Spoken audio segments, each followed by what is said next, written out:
আলহামদুলিল্লাহ, ইন্ডিয়ান কেরালা নারকেল খাটো জাতের, মানে ছোট গাছে নারকেল ধরবে, হাইব্রিড প্রজাতির গাছ। তো হাইব্রিড প্রজাতির গাছগুলোতে পর্যাপ্ত খাবার দিতে হয়, আর খাবার না দিলে আপনি ভালো ফলন পাবেন না। এই যে আমি এটা 100 গ্যালন জিও ব্যাগে রোপণ করছি। এটা রোপণ করার প্রায় 2-3 মাস হয়ে গেল। একটু ক্লোজ করে আসো দেখেন।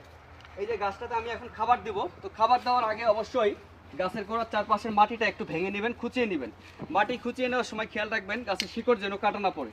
এই মাটি ভেঙে নেওয়ার পরে এই যে পচা গোবর সার আছে, গোবর সার এই যে দিয়ে দিবেন এইভাবে 5-10 কেজি করে। দেখো, এই যে গোবর সার দিয়ে দিলাম।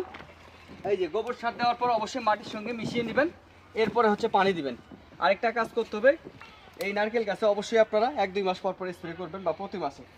এই জন্য স্প্রে করবেন কারণ এই যে মূল যে কুশিটা বের হয় এখানে পিঁপড়ার আক্রমণ হয়। যখন আপনারা ছত্রাকনাশক বা নাইট্রো কীটনাশক স্প্রে করবেন সাইপারমেথ্রিন গ্রুপের, তখন এই গাছের পাতাটা সবুজ সতেজ থাকবে, পিঁপড়ার আক্রমণ করতে পারবে না, আপনার গাছের ভালো গ্রোথ হবে।